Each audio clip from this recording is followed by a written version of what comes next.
आपके पास कोई शर्म और हया है?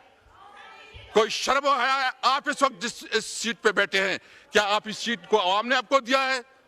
पारम 47 के पैदावार इधर आपको ज़मीर मरामत नहीं करता? आपके अंदर कोई शर्म और हया नहीं आती? और आप पूरी लाहौर में सिर्फ 2 सीटें मुस्लिम लीग जीती है, टोटल 17 सीटों के मालिक है।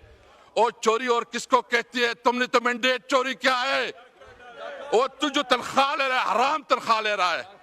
और तू जो प्रिविलेज ले रहा है, हराम प्रिविलेज ले रहा है। तुम जो कानून साज, ये फिर कहते हैं कि तुम सब कुछ एक लीडर के इर्द गिर्द कर रहे हो। जनाब स्पीकर, मैं पूछना चाहता हूं, 26वीं आईनी तरमीम किस लिए पास की गई?